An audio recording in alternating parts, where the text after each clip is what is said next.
como médico nutrólogo, uma pergunta que eu recebo muito frequentemente é: qual a diferença entre nutrologia e nutrição?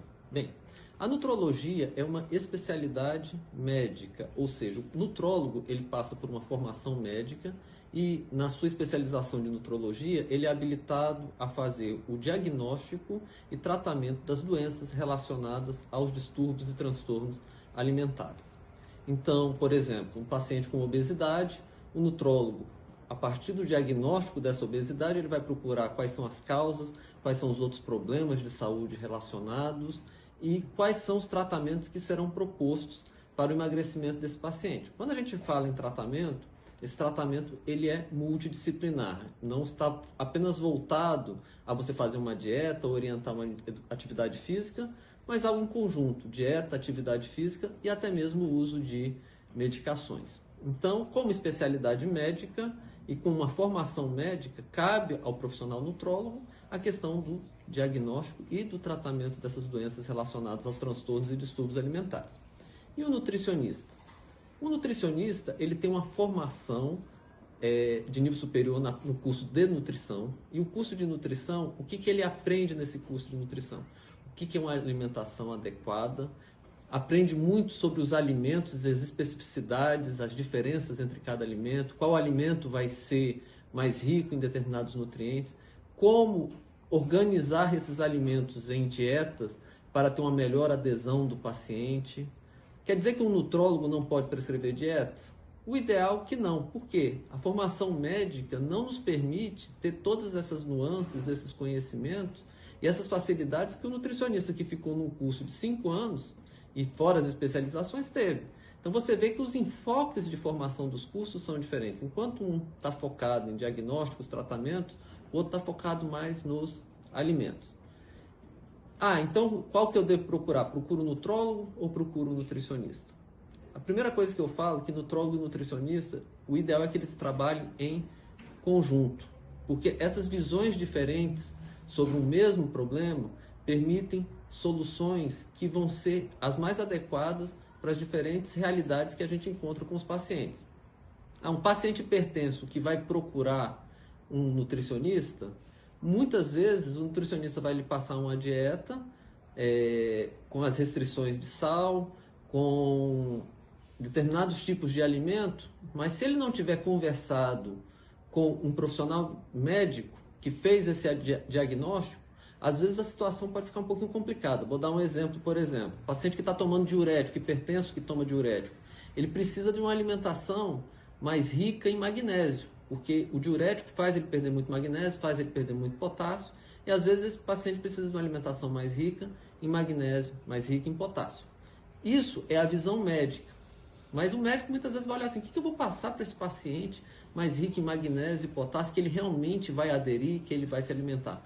Aí nesse ponto o nutricionista entra com todo o conhecimento sobre os alimentos, sobre a relação do paciente com esses alimentos, as maneiras melhores para que esse paciente tenha uma adesão a essa dieta. Então você vê como é que é uma complementação entre um e outro. Só a cargo de mostrar a similaridade é o mesmo que comparar o ortopedista com o fisioterapeuta. O ortopedista muitas vezes faz o diagnóstico, propõe o tratamento e encaminha o paciente para que esse tratamento seja feito pelo fisioterapeuta, ou a relação do otorrinolaringologista com o fonoaudiólogo. Muitas vezes o otorrino faz o diagnóstico e encaminha para o fonoaudiólogo para se fazer a fisioterapia e o tratamento desse paciente. Então a relação, guardada as devidas proporções, a relação do nutrólogo com o nutricionista é mais ou menos a mesma coisa, tá certo? Um grande abraço para vocês e um excelente final de semana. Eu queria só complementar o que o Dr. Alan falou muito bem sobre a diferença entre as duas especialidades, que então é para ficar claro que o nutrólogo ele atua de uma maneira super importante nas doenças e transtornos alimentares, no sentido de dar uma assistência global àquilo que o paciente vai precisar nessas condições de doenças e transtornos alimentares, né? E o nutricionista, ele vem com todo um conhecimento de fisiologia também, um conhecimento de patologia, de anatomia, que a gente também estuda muito na faculdade, um conceito de nutriente, de metabolismo também, que a gente estuda bastante, mas principalmente no diagnóstico nutricional desse paciente e no tratamento nutricional e na prescrição dietética, que é exclusiva do nutricionista. E entende-se por prescrição dietética, gente, aquilo mesmo que a gente escreve lá, café da manhã, pão com queijo, isso é prescrição dietética, é o que você vai comer ao longo do dia. Quem faz essa prescrição calcula o teor de macronutrientes e te entrega é o profissional nutricionista, tá bom? Muito obrigada, doutor Alan, pela excelente explanação, foi muito bacana e é bom contar com profissionais que nem ele.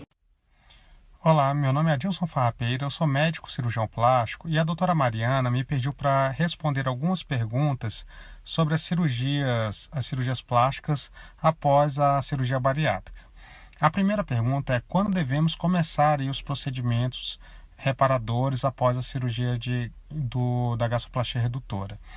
A resposta para essa pergunta é quando ocorre a estabilização do peso do paciente. Em geral, essa estabilização acontece entre 1 e 2 anos, uma média de 1 ano e meio mais ou menos. Não devemos fazer essas cirurgias antes desse período, porque isso implica em perda de resultado. À medida que o paciente continua perdendo peso, ele vai perder um pouco do resultado das cirurgias plásticas. A outra pergunta que a doutora Mariana fez foi a respeito das cirurgias de mama e abdômen. Se a gente pode fazer essas cirurgias ao mesmo tempo? A resposta é: depende. Na maioria das vezes, sim, é possível se fazer ao mesmo tempo as cirurgias. Porém, isso vai depender de uma consulta, uma anamnese, uma consulta para avaliar as condições clínicas de cada paciente, a idade, as doenças que esse paciente tem, para a gente poder saber se realmente é seguro ou não fazer esse procedimento combinado. O que eu sempre explico para os meus pacientes é que o ideal é que a gente parcele esses procedimentos em 2 etapas. Faz primeiro a mama e depois o abdômen, ou vice-versa. Por quê? Hoje nós sabemos que o maior indicativo de complicações durante o procedimento é o tempo cirúrgico. Quanto mais tempo esse paciente fica exposto ao procedimento cirúrgico, maiores são os riscos de complicação nesse procedimento.